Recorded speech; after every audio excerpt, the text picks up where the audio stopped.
میں اسپتال کے بستر پر پڑی زندگی اور موت کی کشمکش میں تھی، اور اس وقت میرے پاس کوئی بھی نہیں تھا۔ لیکن جیسے ہی میں نے اپنی بیٹی کو جنم دیا تو جانے کہاں سے میرا شوہر چلا آیا اور بیٹی کو اپنی باہوں میں لے کر پیار کرنے لگا۔ مجھے اس کا پیار اور اس کی اپنائیت کھوکھلی لگ رہی تھی۔ وہ مجھے دیکھ کر کہنے لگا کہ تمہاری حالت ایسی نہیں ہے کہ تم بچی کو سنبھال سکو، اس لیے میں سوچ رہا ہوں کہ اسے بھی اماں کے حوالے کراؤں۔ میں نے اسے منع کیا کہ وہ میری مرضی کے بغیر ایسا کچھ نہیں کر سکتا۔ میں کیوں اپنی بیٹی کو ان کے حوالے کرتی؟ میں اسے پال سکتی تھی، مگر میں اپنے شوہر کے ساتھ اس کے دماغ کو بھی جانتی تھی کہ وہ وہی کرتا ہے جو اس کے دماغ میں چل رہا ہوتا ہے، اور میں اچھی طرح سے جانتی تھی کہ اس کے اندر کیا چل رہا ہے۔ وہ میری دوسری بیٹی بھی اپنی ماں کو دینے جا رہا تھا۔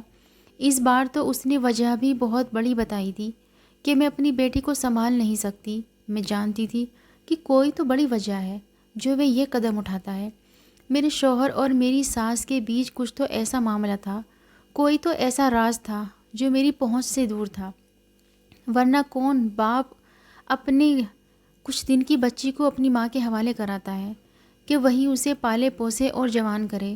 دوسری طرف تو میری ساس خود اسپتال نہیں آئی تھی اور بار بار میرے شوہر کے فون کیے جا رہی تھی کہ اپنی بیٹی لے کر جلدی آ جا۔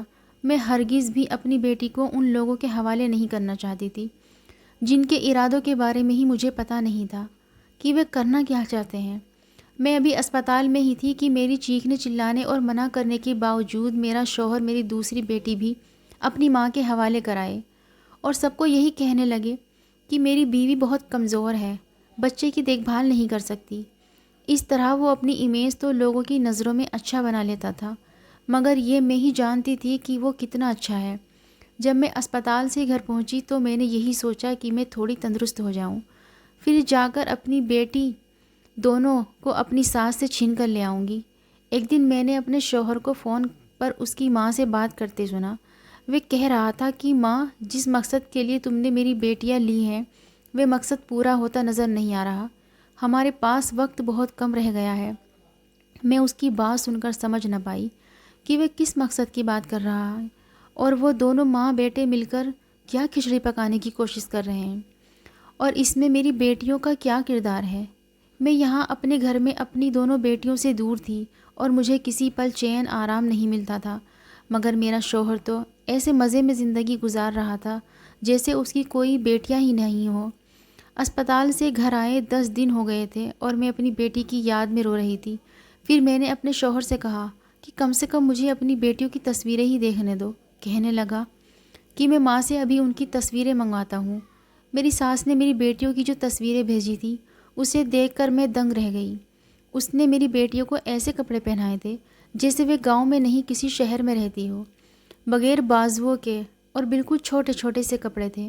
مجھے یہ دیکھ کر وہ دن یاد آیا جب میں شادی کر کے پہلی بار اس گھر میں آئی تھی اور میری ساس نے مجھے پردے میں رہنے کو کہا تھا۔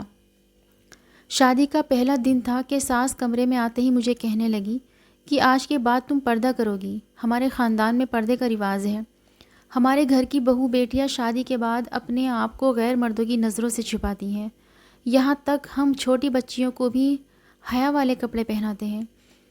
ایک بہت لمبا چوڑا لیکچر پردہ پردہ کر کے میرے ساس کمرے سے باہر چلی گئی تو میں حیرانی سے سوچنے لگی کہ کیا اسے آج کا یہ دن ملا تھا یہ سب کہنے کے لیے؟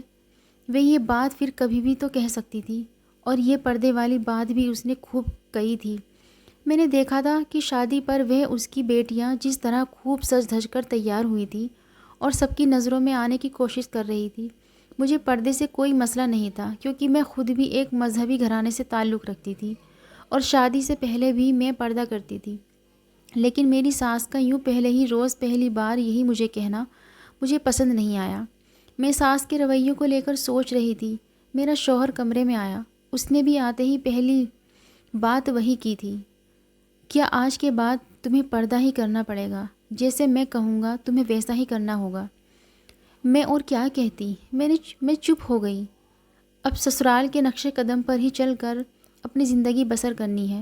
تھوڑی دیر بعد میرا شوہر کہنے لگا کہ تم سو جاؤ، میں اپنی ماں کو واپس چھوڑنے جا رہا ہوں۔ میں نے حیرانی سے پوچھا کہ کیا مطلب، تمہاری اماں کہاں جا رہی ہے؟ تو وہ کہنے لگا کہ وہ یہاں میرے ساتھ نہیں رہتی بلکہ گاؤں میں رہتی ہے اور میں ان کو واپس چھوڑنے جا رہا ہوں۔ صبح تک آ جاؤں گا، تم پریشان مت ہو، یہاں پر بہت سارے مہمان ہیں، تم اکیلی نہیں ہوں گی۔ عجیب بات تھی کہ میری ساس کو آج ہی اس کے گاؤں واپس جانا تھا۔ میں نے کمرے کی کھڑکی سے دیکھا تو وہ ماں بیٹا آپس میں سرگوشیاں کرتے ہوئے گیٹ کی طرف جا رہے تھے۔ پھر جانے کیا ہوا کہ اس نے اپنی ماں کو گاڑی میں بٹھا کر رخصت کر دیا اور خود کمرے میں آ گیا۔ کہنے لگا کہ میری ماں کہہ رہی تھی کہ تم اپنی بیوی کے پاس ہی رکو۔ یہ تھی میرے شوہر اور ساس سے پہلی ملاقات، جو بہت ہی عجیب و غریب تھی، لیکن بات بس اس ملاقات پر ہی نہیں رہی تھی بلکہ رویوں تک بھی آ گئی تھی۔ میرے شوہر کا رویہ بھی مجھ سے عجیب و غریب ہی ہوتا تھا۔ کبھی وہ مجھے کہتا کہ تم گھر میں ہی رہو اور گھرداری سنبھالو، اور کبھی مجھے کہتا کہ کیا تم ہر وقت گھر میں پڑی روٹیاں توڑتی رہتی ہو، تم بھی گھر سے نکلو اور کما کر لایا کرو۔ میں شادی سے پہلے جہاں نوکری کرتی تھی میں نے وہاں اپلائی کیا تو خوش قسمت سے مجھے دوبارہ وہیں جاب مل گئی۔ اس اسکول کی ایک اچھی بات تھی کہ میں وہاں پر اپنا پردہ قائم رکھ سکتی تھی، لیکن جانے کیا میرے شوہر کو میری اس نوکری سے مسئلہ پیدا ہونے لگا۔ کہنے لگا کہ اس نوکری میں تو تم 2 بجے ہی گھر آ جاتی ہو، کوئی ایسی نوکری تلاش کرو کہ صبح کی گئی شام کو گھر لوٹو۔ میں اس کی فطرت نہیں سمجھ پا رہی تھی کہ وہ چاہتا کیا ہے۔ کبھی تو اتنا اچھا ہو جاتا ہے کہ حد نہیں، اور کبھی اتنا برا کہ کوئی یقین ہی نہیں کر سکتا۔ ایک حرکت تو بہت ہی عجیب کرتا تھا، جب بھی مجھے اپنی ماں کے پاس گاؤں لے جاتا تو مجھے نقاب اور پردہ نہ کرنے دیتا اور یوں ہی اپنے ساتھ لے جاتا۔ ایک دن کسی معمولی سی بات پر اس نے مجھے تھپڑ مار دیا۔ مجھے بہت غصہ آیا اور میں اپنے مائکے چلی آئی، مگر وہ میرے آنے کے 2 گھنٹے بعد ہی میرے پیچھے پیچھے چلا آیا اور ہاتھ جوڑ کر مجھ سے معافی مانگنے لگا۔ میں نے ابھی تک کسی کو نہیں بتایا تھا کہ میں لڑ کر آئی ہوں، مگر اسے معافی مانگنے دیکھ کر سب سمجھ گئے کہ کوئی تو بات ہے۔ میرے گھر والوں نے الٹا مجھے الزام دینا شروع کر دیا کہ تم اتنے اچھے شوہر کی قدر نہیں کرتی ہو اور لڑ کر آ گئی ہو، چلو اس کے ساتھ گھر واپس جاؤ۔ اور پھر میرے پاس کوئی چارہ نہیں رہا تو میں واپس اس کے ساتھ گھر چلی گئی۔ زندگی یوں ہی گزرنے لگی کہ مجھے امید سے ہونے کی خوشخبری ملی۔ مجھے لگا کہ میرا شوہر بہت خوش ہوگا، مگر اسے دیکھ کر مجھے سمجھ نہیں آئی کہ وہ خوش ہے یا غمگین۔ کہنے لگا کہ دعا کرو ہمارے یہاں بیٹی ہی پیدا ہو۔ مجھے بیٹا نہیں چاہیے۔ میں اس کے خیالات سن کر بہت حیران ہوئی کہ بڑی بات ہے، ورنہ تو لوگ بیویوں کو دھمکی دیتے ہیں کہ تم نے بیٹا ہی پیدا کرنا ہے، اور یہاں پر معاملہ الٹا ہی تھا۔ وہ اٹھتے بیٹھتے مجھے صرف ایک ہی بات کہنے لگا کہ دعا کرو ہمارے گھر میں بیٹی پیدا ہو۔ 9 مہینے اس نے میرا بہت ہی زیادہ خیال رکھا۔ وہ بہت اچھا ہو گیا تھا۔ میں بھی خوش تھی کہ چلو اسے عقل تو آئی، اب میری زندگی سکون سے گزرے گی۔ میری اور اس کی دعائیں رنگ لائی اور میرے گھر بیٹی پیدا ہو گئی۔ جب مجھے اسپتال سے چھٹی ہوئی تو کہنے لگا کہ چلو بیگ پیک کرو، ہم امی کے یہاں جا رہے ہیں۔ میں حیران ہوئی کہ اس کی امی تو میری بیٹی تک دیکھنے نہیں آئی اور اسے غصہ نہیں آیا، بلکہ یہ وہاں جانے کی بات کر رہا ہے۔ میں اس موقع پر کوئی بحث نہیں کرنا چاہتی تھی، اس لیے چپ چاپ اس کے ساتھ ہی اس کی ماں کے گاؤں چلے آئی۔ گھر جاتے ہی اس نے ایک عجیب حرکت کی، میرے ہاتھوں سے میری بیٹی چھین کر اپنی ماں کی گود میں ڈال کر کہنے لگا، اماں آج سے اس لڑکی کی پرورش تم ہی کرو گی، کیونکہ میری بیوی تو بد کردار ہے۔ میں اپنی بیوی پر یقین نہیں کر سکتا کہ وہ میری بیٹی کو اچھے سے پالے گی۔ اتنا بڑا الزام سن کر میں حیران رہ گئی۔ وہ مجھے کیسے بد کردار کہہ سکتا تھا، جبکہ میں نے تو آج تک کسی غیر مرد کو اپنی شکل تک نہیں دکھائی تھی۔ میں وہیں اس سے لڑنے لگی کہ یہ تم کیا کہہ رہے ہو، تم نے مجھے بد کردار کیوں کہا؟ وہ کہنے لگا کہ باہر نوکریاں کرنے والی ایسی ہی ہوتی ہیں، مجھے کیا پتا کہ تم باہر کیا کیا گل کھلاتی ہو۔ بس میں اپنی بیٹی سے بہت پیار کرتا ہوں، اس لیے اسے تمہارے حوالے نہیں کر سکتا۔ مجھے یقین ہے میری ماں اس کی بہت اچھی پرورش کرے گی۔ میں بہت روئی چلائی، مگر وہ مجھے کھینچتا ہوا واپس شہر لے آیا۔ اس نے مجھے دھمکی دی کہ اگر میں نے اپنی بیٹی واپس لینی چاہی تو وہ مجھے طلاق دے دے گا۔ اس نے جانے میرے ماں باپ کو بھی کیا کیا پٹیاں بڑھائی کہ وہ بھی الٹا مجھے ڈانٹنے لگے اور اس کی حمایت میں کہنے لگے کہ اگر اس نے بچی کو اپنی ماں کے پاس چھوڑا ہے تو تمہیں کیا مسئلہ ہے، تمہیں تو خوش ہونا چاہیے کہ تمہیں اب بچے کی ذمہ داری نہیں سنبھالنی پڑے گی۔ میں جاتی تو کہاں جاتی، میرے گھر والوں نے بھی صاف کہہ دیا تھا کہ ہمارے گھر میں اب تمہارے لیے کوئی جگہ نہیں ہے، تمہارا جینا مرنا وہی ہے، اس لیے میں گھٹ گھٹ کر زندگی گزارنے لگی۔ میں دعا کرتی تھی کہ اب کی بار میرے گھر میں بیٹی پیدا نہ ہو، لیکن میری دعائیں قبول نہ ہوئیں اور دوسری بار بھی میرے گھر میں بیٹی ہی پیدا ہوئی۔ میرا شوہر تو ایسے خوش تھا جیسے دو جہان کی دولت مل گئی ہو۔ مجھے لگ رہا تھا کہ شاید اب کی بار بھی اس کے ارادے وہی ہیں جو پچھلی بار تھے۔ میں بہت ڈر گئی تھی اور میرا شک بالکل ٹھیک نکلا۔ وہ میری دوسری بیٹی کو بھی اپنی ماں کے حوالے کرایا تھا اور میں پچھلی بار کی طرح اس بار بھی اپنی بیٹی کو نہیں بچا پائی اور کچھ نہیں کر سکی۔ مگر اب کی بار میں نے سوچ لیا تھا کہ ایسا ویسا کچھ نہیں ہونے دوں گی۔ میں پتہ کر کے رہوں گی کہ آخر میرے شوہر کا ارادہ کیا ہے، وہ کیوں میری بیٹیاں اپنی ماں کے حوالے کرایا ہے۔ اس سوال کا جواب مجھے ڈھونڈنے پر بھی نہیں مل رہا تھا۔ میں اتنی ڈر گئی کہ میں نے نوکری بھی چھوڑ دی۔ مجھے لگا کہ میرا شوہر اس بات پر ہنگامہ کھڑا کرے گا، مگر اس نے مجھے کچھ نہیں کہا۔ اب وہ اپنے ہی مسئلوں میں الجھا رہتا تھا اور سارا دن گھر سے باہر رہتا۔ اب اسے میری کوئی پرواہ ہی نہیں تھی۔ ایک دن میرا شوہر گھر نہیں تھا تو کسی نے دروازہ کھٹکھٹایا۔ میں نے دروازہ کھولا تو سامنے ایک بزرگ کھڑے تھے۔ مجھے دیکھ کر کہنے لگے کہ بیٹی، کیا ایک گلاس پانی مل سکتا ہے؟ میں مسافر ہوں اور مجھے پیاس بھی لگی ہے۔ دیکھنے سے وہ شریف آدمی لگ رہے تھے، اس لیے میں نے انہیں گھر کے اندر بلا لیا اور انہیں پانی پلایا۔ وہ بزرگ میرا بہت سارا شکریہ ادا کر کے واپس چلے گئے۔ اگلے دن میں اپنی پڑوسن کے گھر گئی تو اس نے مجھے ایک حیرت انگیز بات بتائی۔ کہنے لگی، کل ایک بزرگ آدمی تمہارے بارے میں پوچھتے پھر رہے تھے، بلکہ صرف تمہارے ہی نہیں، تمہارے شوہر کے بارے میں بھی انہوں نے مجھ سے بھی پوچھا اور محلے کے باقی لوگوں سے بھی۔ وہ کون لگتے تھے تمہارے؟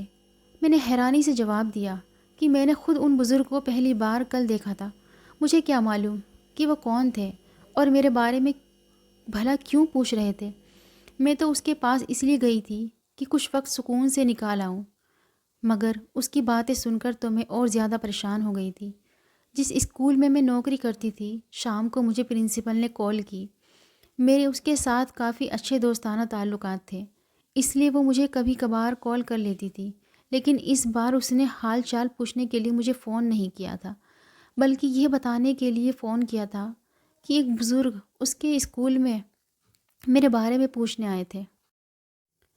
کہنے لگی کہ حلیے سے تو شریف آدمی لگتے تھے، لیکن جب انہوں نے مجھ سے تمہارے بارے میں پوچھا تو میں نے صاف کہہ دیا کہ تم ایک با پردہ اور با حیا لڑکی ہو اور تمہارے بارے میں کسی بھی قسم کی معلومات انہیں نہیں دے سکتی تھی۔ تو وہ مایوس ہو کر چلے گئے۔ اس کی بات سن کر تو میرا پریشان ہونا بنتا تھا۔ میں پہلے ہی کم مسئلوں میں الجھی ہوئی تھی کہ یہ ایک نیا مسئلہ میرے سر پر آ کھڑا ہوا تھا۔ جانے وہ بزرگ کون تھے اور میرے بارے میں کیوں پوچھ رہے تھے؟ آخر مجھے جانتے ہی کیسے تھے؟ میں نے تو ان کو پہلے کبھی نہیں دیکھا تھا۔ میں اپنے شوہر کے صرف چند ہی رشتہ داروں کو جانتی تھی، مگر یہ ان میں سے کوئی نہیں تھے۔ رات کو میرا شوہر گھر آیا تو میں نے سوچا کہ اسے بتا دوں، لیکن اس نے تو آتے ہی بغیر کسی وجہ کے مجھ سے لڑنا شروع کر دیا۔ اب وہ بات کر کر کے مجھ سے لڑائی کے بہانے ڈھونڈتا تھا۔ میں کچھ نہ بھی کہتی تو خود ہی چھوٹی سی بات کا پتنگڑ بنا کر شروع ہو جاتا۔ میں چپ چاپ سنتی رہتی اور اسے کچھ نہ کہتی۔ ابھی بھی وہ اونچی آواز میں چلا رہا تھا اور میں خاموش بیٹھی سن رہی تھی۔ وہ کہنے لگا کہ تم اس لائق ہی نہیں ہو کہ تمہارے ساتھ رہا جائے۔ پھر تھوڑی دیر بعد اس کا مزاج نارمل ہوا تو مجھے کہنے لگا کہ میں کچھ دنوں کے لیے ایک ضروری کام سے شہر سے باہر جا رہا ہوں، تو تم اپنی ماں کے گھر چلی جاؤ۔ اسے شاید مجھ پر شک تھا کہ میں اپنی ماں کے گھر نہیں جاؤں گی، اس لیے اس نے دروازے کو تالا لگا کر چابی اپنے ہی پاس رکھ لی اور خود مجھے میری ماں کے گھر چھوڑ گیا۔ میرے گھر والے تو اس کے گن گائے تے نہیں تھکتے تھے۔ ان کی نزدیک وہ دنیا کا سب سے اچھا داماد تھا، جس نے ان کی بیٹی کو بہت ہی خوش رکھا ہوا تھا، جبکہ حقیقت تو میں جانتی تھی کہ میں نے کیا کچھ نہیں سہا تھا۔ اماں کے گھر آ کر میں بالکل بھی خوش نہیں تھی۔ میرا دل چاہتا تھا کہ میں اڑ کر اپنی بیٹیوں کے پاس پہنچ جاؤں۔ اچانک میرے ذہن میں خیال آیا، میرا شوہر تو شہر سے باہر ہے، تو کیوں نہ میں اپنی بیٹیوں سے جا کر ملاؤں، اور اگر موقع ملا تو ہو سکتا ہے میں انہیں اپنے ساتھ ہی لے آؤں۔ یہ اچھا پلان تھا، اس لیے میں نے اماں کو کہا کہ میرا شوہر آ گیا ہے تو میں اپنے گھر واپس جا رہی ہوں۔ میں اپنے شوہر کی ماں کے گاؤں چلی آئی۔ ابھی میں نے گھر کے کھلے دروازے کے اندر قدم رکھے ہی تھے کہ پیچھے ہٹا لیے سامنے کے منظر نے مجھے چونکا دیا تھا۔ گھر کے اندر تو میرا شوہر تھا جو چارپائی پر بیٹھا اپنی ماں سے باتیں کر رہا تھا، اور قریب ہی میری دونوں بیٹیاں کھیل رہی تھی۔ یہ جھوٹ بول کر یہاں آیا تھا تو اس کا مطلب تھا کہ دال میں کچھ نہ کچھ تو ضرور کالا ہے۔ ابھی میرا اس کے سامنے جانا اچھا نہیں تھا، اس لیے میں نے اپنے قدم پیچھے کر لیے اور تھوڑی دور کھڑی ہو کر انتظار کرنے لگی کہ اب میرا شوہر گھر سے باہر نکلے تو میں اندر جاؤں۔ کافی دیر میں وہاں کھڑی انتظار کرتی رہی۔ وہ تو اندر سے باہر نہیں آیا تھا، لیکن میں نے اسی وقت گھر میں کسی اور کو بھی اندر جاتے دیکھا اور اسے دیکھ کر میں ساکت رہ گئی۔ وہ تو وہی بزرگ تھے جو اس دن میرے گھر پانی پینے آئے تھے اور میرے محلے میں میرے بارے میں پوچھ رہے تھے۔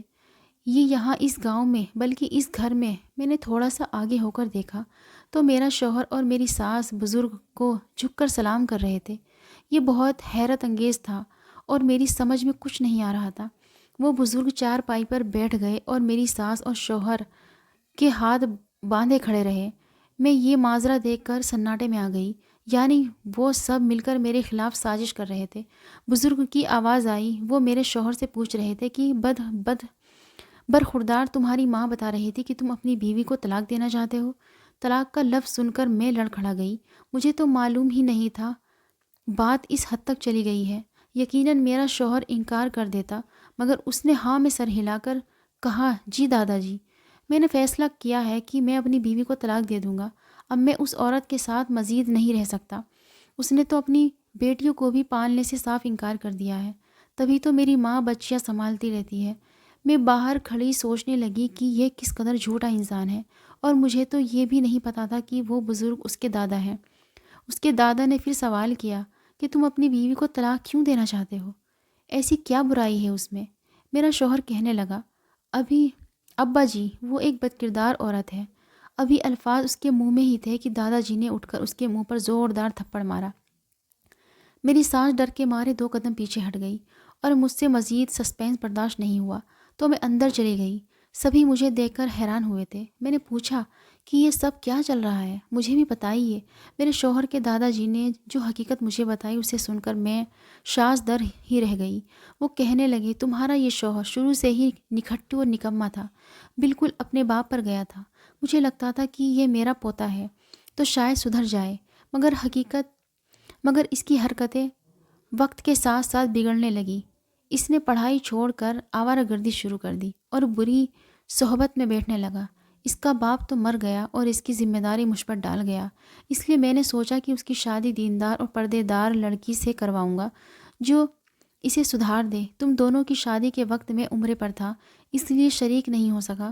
میں نے اس کو کہا تھا کہ میں اپنے حصے کی اور اس کے باپ کے حصے کی جائیداد اس کی بیوی اور اس کی بیٹیوں کے نام لگاؤں گا، تو جائیداد کی خاطر اس نے تمہیں بدکردار کہنا شروع کر دیا۔ یہ مجھے تمہارے بارے میں ہمیشہ مجھ سے غلط باتیں کرتا تھا۔ میری بیوی بہت ماڈرن ہے، نوکری کرتی ہے، صبح کی گئی شام کو گھر آتی ہے۔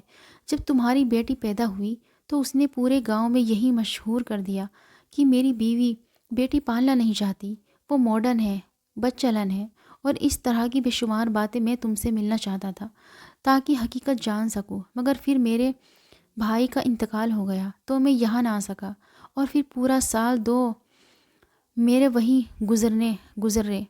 چند دنوں پہلے واپسی ہوئی تو تمہاری دوسری بیٹی بھی یہاں دیکھ کر میرا دل کھٹا ہو گیا کہ واقعی جو عورت اپنی اولاد نہیں پال سکتی، اس کے نام میں کروڑوں کی دولت کیسے کر دوں۔ تمہارے شہر گیا، تمہارے بارے میں اچھی طرح چھان بین کی کہ کیا واقعی ایسا ہی ہے جو میرا پوتا مجھے بتاتا ہے۔ یہ معاملہ کچھ اور ہے۔ تمہارے کردار کی گواہی ہر کوئی کھانے کو تیار تھا، تو بس مجھے یقین ہو گیا کہ تم بری نہیں ہو۔ تمہارے شوہر نے ہی سارے خاندان کو ایسا بتا رکھا تھا۔ یہ اصل میں یہی چاہتا تھا کہ دولت تمہارے نام نہ ہو، اس لیے تمہیں بدکردار کہہ کر خود کو سچا ثابت کرتا رہتا تھا۔ ثبوت دینے کے جنون میں ایک ماں کو اس کی بیٹیوں سے دور کر دیا۔ یہ میرے ایک پیسے کے بھی لائق نہیں ہے، اس لیے میں اپنی ساری پراپرٹی تمہارے اور تمہاری بیٹیوں کے نام کرنا چاہتا ہوں۔ میرے شوہر اور میری ساس کے رنگ اڑ چکے تھے اور ماں بیٹے کی سازش بری طرح ناکام رہی، اور قسمت نے مجھے جھولی بھر کر نوازا۔ میرے شوہر کی بے انتہا سازشوں کے باوجود وہ خالی ہاتھ ہی رہا۔ میں اسے معاف تو نہیں کرنا چاہتی تھی، مگر اپنی بیٹیوں کی خاطر کر دیا۔ مجھے دولت کی کوئی خواہش نہیں تھی، مجھے میری بیٹیاں مل گئی تھی، بس یہی کافی تھا۔